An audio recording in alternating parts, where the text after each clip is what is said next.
mẹ complete gì tây nhâm trong ba sầm đó không tiếng vấy từ nhám collagen សូមគោរពជំរាបសួរទៅដល់ពុកម៉ែបងប្អូនអ្នកគ្នាខ្ញុំបាទសាយពិសិដ្ឋធីមេឌៀមានទទួលរៀបចំទូសម្ដែងគ្រប់វ័យមានទទួលរៀបចំការនិពន្ធនិងដឹកនាំសម្ដែងពុកម៉ែបងប្អូនអ្នកគ្នាត្រូវការ BL KOL model ស្រីស្អាតជាច្រើនដើម្បីចូលរួមកម្មវិធីផ្សេងៗឬក៏ប្រមូលផលិតផលតាម TikTok តាម page ពុកម៉ែបងប្អូនអ្នកគ្នាអាចតាក់ទងមកកាន់រូបខ្ញុំបាទសូមអរគុណ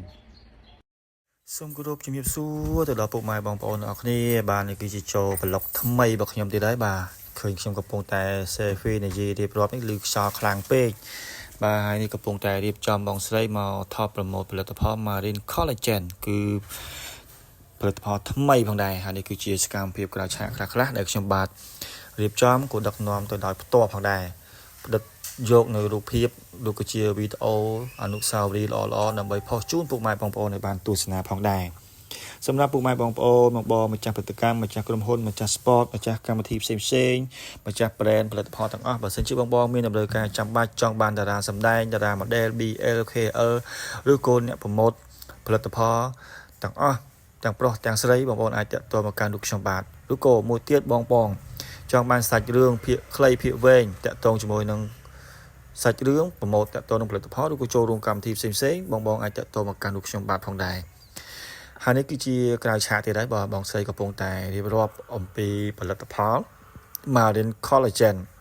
ដែលផលិតចេញពីបាទសកាត្រីសមុទ្រទឹកជ្រៅមានរសជាតិមិនផ្អែមពេកទេហើយរសជាតិទឹកឃ្មុំបាទបងប្អូនឆ្ងល់ថាជំធ្វើពីសកាត្រីសមុទ្រទឹកជ្រៅតិចឆ្អាបទៅបងប្អូនផលិតផលនេះគឺអត់ឆ្អាបទេហូបទៅគឺអត់ឆ្អាបទេគឺឆ្ងាញ់តែម្ដងជួយដល់ស្បែកជួយដល់កញ្ចក់សក់អីចឹងការគេងលក់ល្អអញ្ចឹងទៅបាទហើយមានស្តង់ដារ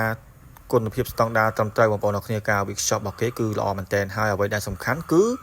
រោងចក្រនៅផលិតនៅប្រទេសកម្ពុជាយើងទៀតបងប្អូនអត់មាននៅស្រុកក្រៅទេណារោងចក្រគឺផលិតនៅប្រទេសកម្ពុជាយើងទៀតបាទឥឡូវនេះមើលបងស្រីកំពុងតែដួហូបលើហើយបាទព្រោះសារបងបាទ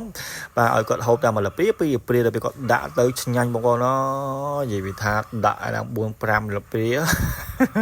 គាត់ឆ្ងាញ់ពេកបងប្អូនអ្នកគ្នាបាទផលិតផលនេះគឺល្អមែនស្តង់ដារបងប្អូនណាមិនមែនចេះតែបញ្ចូលសំឡេងទៅលើកដង្កើងផលិតផលហ្នឹងឯងផលិតផលល្អបានយើងប្រម៉ូទបើផលិតផលអត់ល្អយើងអត់ប្រម៉ូទបានទេព្រោះសារយើងដឹងហើយផលិតផលមួយញ៉ាំទៅជំនួយអីគឺយើងអាចចេះតែប្រម៉ូទបានទេបាទដូច collagen អញ្ចឹងគឺប្លែកបាទ collagen នេះធ្វើពីស្កាត្រីបងប្អូនធ្វើពីស្កាត្រីសមុទ្រទឹកជ្រៅអញ្ចឹងបងអាចសាកបានព្រោះសារក្នុង page កំពុងតែផុសលក់វាយលុបក្នុងទីផ្សារច្រើនហើយបាទអញ្ចឹងវីដេអូមានតែប៉ុណ្្នឹងទេអរគុណជម្រាបលាបាយ